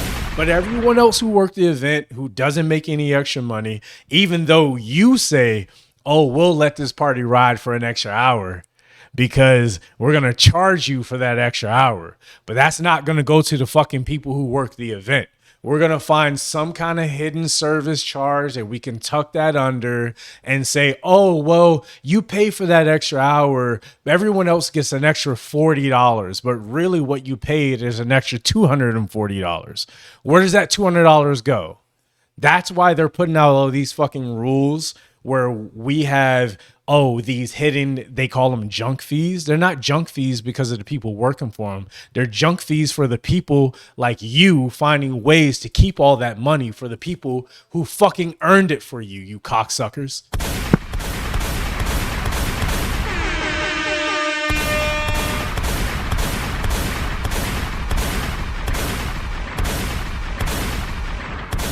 Okay, enough gunshots. Yes. And so, with that being said, You have a video? You had a video. and so, I ain't gonna hold you. I forgot that I had videos. No, exactly honestly, I'm no. Me and this motherfucker 2.5 years ago were working at a place that's no longer open, and we worked there, and they brought in cases of alcohol, that we did not sell Beauty in and that shits. place. We didn't sell that alcohol there. Yep. And all of us knew that. And the people who brought the alcohol in were like, oh, hey, if you guys have any bottles left over, they don't say it as in keep those bottles so that you can take a bottle. They're like, hey, any bottles left over, y'all can take that home. right. And then at the end of the shift, there were cases of alcohol left over and we didn't get to take it home. Yeah. but management took bottles home. They kept some bottles in the back. Yeah. Don't get it twisted. They kept a few bottles in the back so that they can put that on inventory of, hey, we sold this mystery shot, this mystery inventory. Yeah. Oh, it looks good on us from our standpoint that we're selling alcohol that we don't sell. That makes us look good, right? Yeah. And everyone in management took at least a bottle home, right? While everyone else who worked the event took nothing home, not even the money promised to them. And that's what your staff has to deal with while working a fucking party on in this case, Saturday night, when we knew how much money we could make on a Saturday night. If you would just open. Yeah. Just would have been open, regular. Yeah. And knew we weren't going to make half of that, because we knew how much the business was going to make sure that the management took care of themselves first. And for anybody out there who's a fucking manager that's triggered by this, fuck you. You made dick. your money. You got what you got. Fuck off. It's our turn now. Fucking nerd. We get to talk about this shit. Bitch. All right? That's why, as I said before, that's why people want to come to this show. The way that you shit over all your fucking employees is why they're coming to us now. Yep. So you don't get to shut us down now. Nope. You won't That's beat why our we ass, did though, all this shit without you, motherfuckers. bitch. That's why we fucking did it. Dumbass. All right. Now, as Idiot. far as the You won't beat segueing our ass, in, Definitely jump you. We outnumber you. we definitely outnumber you. We're Yeah. in front of the house Get your ass and the whooped. back of the house. Yep. Back of the house has 9. Bitch. Sorry. Just What you want to do? That's not me. That's not me. That's not definitely me. You. That's definitely you. That I'm right here. I didn't press anything. You No, just it's fine. don't. I you downloaded- don't know I that he downloaded downloaded the the app soundboard. like Oh, mad you long downloaded ago. it, you Dude, he's been doing it the motherfucker. whole night. And I don't thought it know- was me Look this at whole me. time. Look at me. I'm the captain now. I thought it was Bro, me this wha- whole time. like, No wonder you're dude. getting logged out. That's crazy that you did not notice this entire That's I time. why thought the this- shit was glitching. Yeah, that's why shit's been going like weird for you the whole time. 'Cause Yeah. Whenever I log in, it logs you off. Yeah, Yeah. that's fucking You have hilarious. different settings. In real time, P is finally realizing that he no longer is the captain. We co-captains. Yeah, bitch. Oh man. But yeah, so Yeah, Glow. all right. So while I set up these two, because I'm gonna run these two back to back. Back to back. How about y'all close out you on the first one? I'm electing you close out on the first one as far as your topics Okay. outside of what I'm gonna bring up. Sure. And then we'll discuss this video and we'll do the same thing for the back end. Sound good? Yeah. All right, cool. Essentially, yes. If you want to become a friend with your bartender, you should just be your normal fucking self. I think we already said that for the most part. There's not much to it. This is at least my take on it. There are other bartenders that may have different, like, kind of thoughts to it. More extroverted bartenders that will have like better pointers. But I have no issue with you if you just come in and you're chill and you just tell me what you want and I get that for you, and natural kind of conversation comes from that. I'm not really like big into like trying to tell you about my life. I will listen to you vent about your life because I know that's kind of what the interaction is. Like, you know, therapy kind of comes with the job, but I'm not asking too much of it, and I don't think I need that much of it from you to become like a friend or whatnot. I think we just kind of can just be cool, just do our transactional thing, and if anything organically comes from it. But yeah, I think just like forcing conversation and trying to like don't force it. don't Just force it. just let it happen. Just let it happen. Yeah. Let it happen. That sounds kind of weird. No, but we meant what we said though. That's fine. So yeah, so we'll leave it there. yeah. And we'll go here for the next video. Are you screen recording? Don't forget to screen I record. am going to. I'm just trying to remember how to do the screen sharing because I haven't done it in a while. Just remember, it wasn't my comparison. It was an old white man. Dude, Not me. that was rough. I don't think it was rough. Okay. It just took me a minute to say. Like, I'm not hey, gonna lie, man. I understand how you're trying to like save this, but I'll be real with you. Yeah, That's fine. nah, If it cancels us, who but, cares? It was yeah. it's bad press. But at the end of the day, I also told you that was what was gonna happen when you went for that topic. But I know. I'll fucking solo on this yo, adventure. I That's fine. commend you on it because you fucking went for that shit, went bro. for it. I don't care. Like dead ass. Cancel me. Dead I don't give a ass. fuck. No such Dead thing as ass. bad press. Hey, that's fine. You'll still win the Super Bowl next year. Damn right.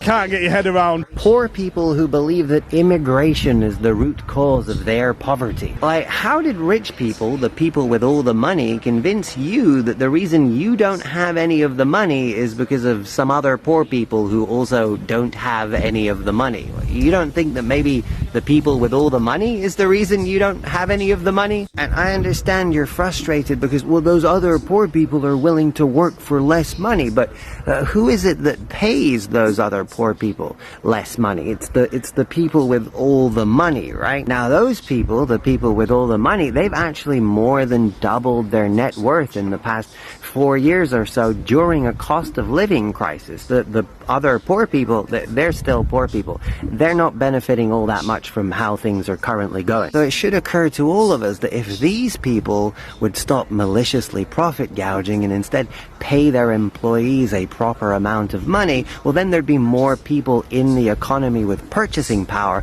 so there'd be more money circulating in the economy, and then it would be a lot easier for you to think of new and interesting ways to make yourself some more money. You see what I'm saying? So there's a reason why I wanted to talk about that. Yes.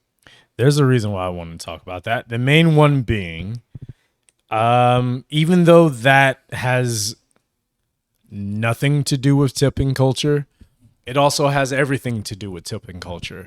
Right. Reason being is, when did you start hearing about tipping culture? When you went back to the bars and restaurants and found out that it cost you more to go to the bars and restaurants than it cost you before the pandemic. But the people working at the bars and restaurants are now needing more money because during the pandemic, they got no help. They could barely get unemployment, while you working a 40 or whatever amount an hour job that you worked. And this isn't a you versus us thing. This is literally a factual thing of you working a job before the pandemic, before everything shut down. You got to say, this is what I worked. This is what I made. You pay me this until I'm able to go back to work. For service industry, it was, I worked here. I might have worked over here. I might have worked over there. I might have worked these hours. I might have made this amount. Can you pay me something? Can you give me anything? And then they're like, all right, well, can you go home and then check your records and improve to us how much you made? Because we're not going to pay you this money just because you said this is how much you made, while everyone else got paid that money. But if I find my taxes more in some instances than what they made before pandemic. But the people during the pandemic working in the service industry or not working in the service industry anymore, we had to come out of the service or out of the pandemic, going back into the one thing we knew how to do, which another thing that doesn't get discussed enough is how many people left the service industry during that span and never came back. Our service industry, this particular food and beverage industry, is in such a weird place because you have so many people who had the experience, who had all of the knowledge that you, the consumer, may be wanting from us, and they didn't come back. You got people working in the service industry who are 22, 23, 24 years old, and they've never even gone to a bar. Yeah. And they're working within the industry. And asking me dumbass questions every night. And so I say all that to say how that video talked about the people having the money and the people who do not. You never heard about the tipping culture until the people who had all the money, especially the people who doubled their profits during the pandemic, said, we're not going to give you any of the money we made during your hardship. So how about you be angry at the person who was asking for a little bit extra because they are worse off than you? We became the poor people for you. We became the people you look down on, but we are still coached and taught and demanded to treat you as royalty during every transaction, whether you see us as people or not, whether you see how much we are under fucking water because of 4 years of not getting help from our own fucking government, from our own fucking people. And we still have to go back to work to do the one thing we know how to do and do it well and take care of our kids, our families, ourselves, our responsibilities. But they told you that we're your enemy because we're asking for a little help because they didn't help us. We're not asking you for more money. We don't think you should tip us more.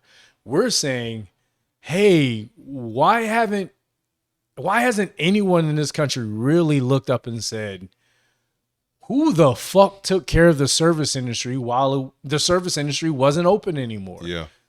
And we all had to go back to work. And now they'd rather have you upset at us because we're saying, hey, we're still struggling. And they're saying to you, you're still struggling. So they're asking for more money. Why would they ask for more money from you? You're still struggling. They want you looking at us, but they're the ones with all the fucking money. They have all the money. They've done it all. They've made it all. Yeah. We're still trying to make this podcast work for free. Everything we've done is to just spread our message, to create a community. Yeah, we talk a lot of shit and we have a lot of fun, and I'm sorry for like derailing everything, but I'm being for real, man. Like, we do this show because we love this industry and we love you as a consumer, as the guest. We love having regulars. We love having non-regulars. We love having tourists. We love having coworkers. We love having managers that we fucking hate because it gives us something to fucking talk about. Yeah. We are all in this shit together. We are not trying to ask you to give us more of your money, even though you have less of it. We're really just saying, hey, how about we start paying attention to the rest of these motherfuckers who are in control of all of this shit, who tell you how much money you can make, which then makes it to where you have less money. And then when we say we don't have any money, you're like, well, go fucking get a real job. They want you against us. That's where we come into play. Yeah. We're letting you know we're not against you. We're with you. All right. So if you don't tip us, we're not holding it against you long term, other than the fact that you come in every week and you don't tip us. If you're the type of person who asks for extra and gives less, you're the motherfucker we're talking about. But when it comes to y'all people who are right there with us, who are struggling with us, who are the regular who comes in whenever they can, who remembers our name, who remembers what we go through, who remembers what we deal with, and we do the same, we stand with you. We fucking love you. We appreciate you. Thank you for everything. Whether you give us $1 or no dollars, thank you for everything. And for everyone who may give us something and may give us nothing, we stand with you as well.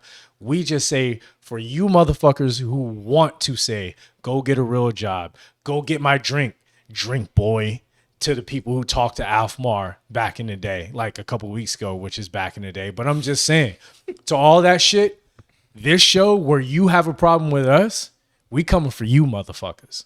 Because the rest of everybody else out there, they stand with us. That's why we give them the tip. And that's why we drop the tip on the top of your head. You fucking broke ass bitches. You won't beat our ass though. I feel like it doesn't really get any better than that as far as good place to wrap it up. Yeah. No, Sorry, I had one more. What? You have more? Yeah, no, I had one more. Jesus No, I had one more. I know. But wait, there's more. Dude, No. save it? No, this is gonna be short. Okay. This is gonna be short. I promise you, this is gonna be short. But this is some shit that I saw on another page. I will shout them out in a second. Sorry. I just want to shout them out real time because this is something that they are going through at home. Alexa the Great 713 out in the Houston area. They put this out on their page within the last 24 hours or no, 48 hours. Monday is one thing. Do what you need to do. I done ran a club before. You can tell me the numbers now. Run the motherfucking numbers. I'll fuck all this shit up. I promise you. I don't give a fuck. Y'all can pull y'all phones out. Y'all can record. Y'all can do whatever the fuck y'all want to do. Run the motherfucking numbers. I want to know what the numbers is. I'm not going to give you the numbers. I want to know the motherfucking numbers. Why not? After every event. After every event. The fact that you were asking me why not is amazing. I've been treated like that. I'm asking you why not. After every event, do you not? I'm asking you a question. And it is very standard. I'm asking. That's what I'm asking. What to do at this point? You guys want to do? Right now. Give me the motherfucking numbers. What's the chair? What you gonna do? What are you gonna do? She gonna knock you the fuck out. You gonna knock me out? Best you knock me out? What you gonna do? Give me He's the literally motherfucking numbers. he's picking up chair. Give me the Ready to go motherfucking in numbers place. right now. Okay, then you don't Give touch me the me. motherfucking numbers. Don't take it.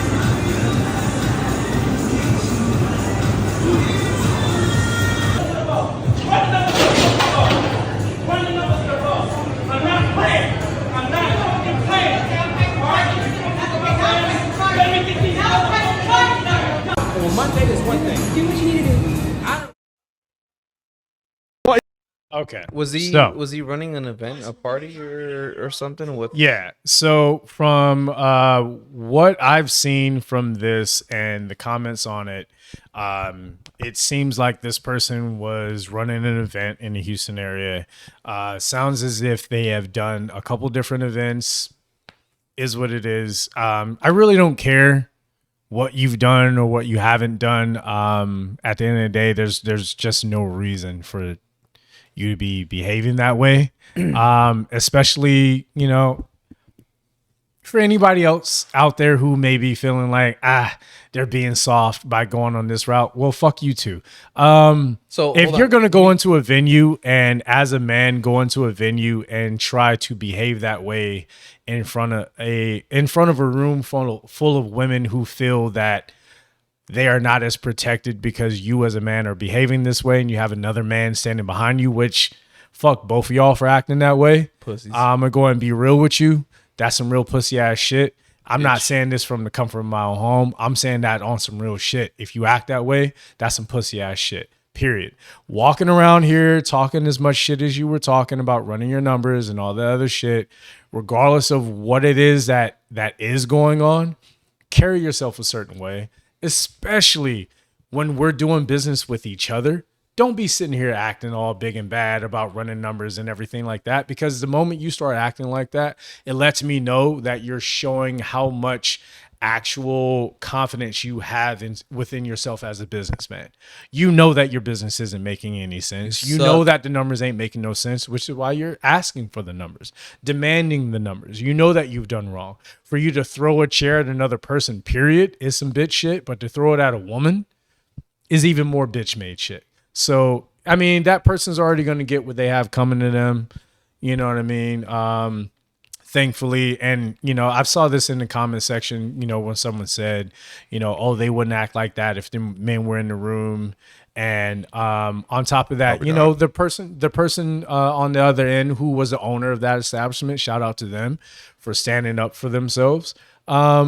They said straight up, you're like, oh yeah, I'm the fiance of one of the hottest DJs in the area, and everything like that. And someone in the comment section said, it shouldn't matter about that. You should not be treated that way. You should not be subjected to that. You should not be worried about that. And as far as when it comes to us as minorities, regardless of whatever your race is, as minorities, period, it ain't about us having to stick together versus, people who are not minorities. It's not us versus whites or anything like that. But when it comes to us trying to lift each other up, we're supposed to lift each other up nonstop, 100%. Not going into a place trying to get shit for free, trying to cause a scene because we don't get shit for free or because we don't get the kind of hookup that we think we're supposed to get. I don't know what the situation is. I don't care. You still handled it the wrong way and you get everything that you have coming to you. It's fucking deserved for you handling it that way because that was some bitch ass shit. I'm going to go and call it like it is.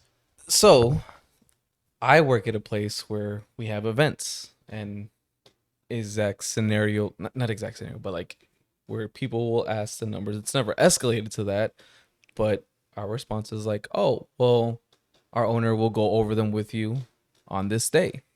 And regardless, like, no, I'm not gonna tell you. So like, thankfully, we haven't been in a situation like that where somebody was pressed. I don't know why he got so pressed, but nothing warranted that.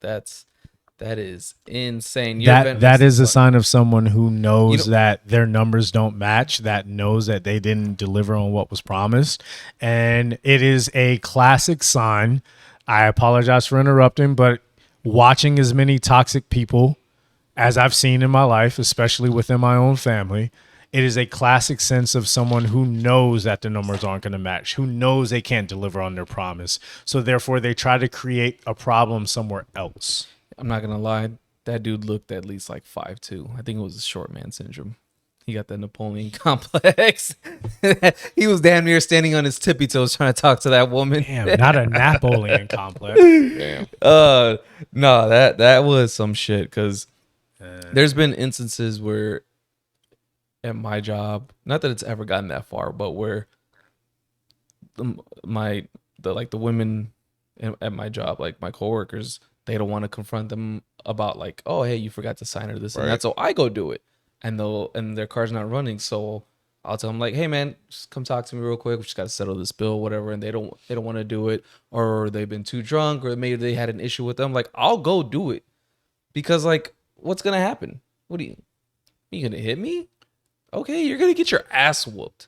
Regardless, you could hit me. Even if I lose the fight. You might get one off of me, Yeah. but I'm still going to get mine back. And then you're still going to get your ass whooped by security. You can get thrown out and arrested. So you lose. In this scenario, we don't just have hands, we have help, bitch. Yeah, you lose. You fucking lose. Like, You dead lose. ass. That's really it. Security fucks with us way more than they fuck with you.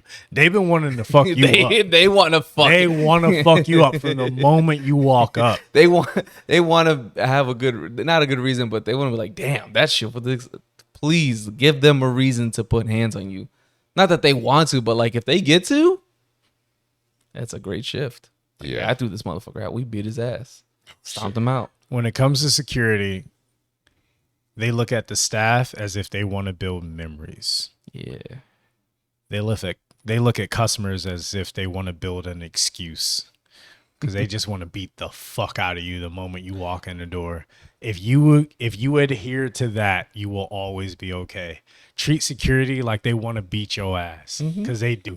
They are looking for any excuse to beat your ass. But for us, they're looking for any reason to hang out with us, because they already fuck with us, but because of our schedule, they don't get to hang out with us. Yeah. We are more popular with security than you are, even if you tipped them. Real shit. Like, we work here. You came here for fun. Yeah. You can be the fun, or you can be a part of it.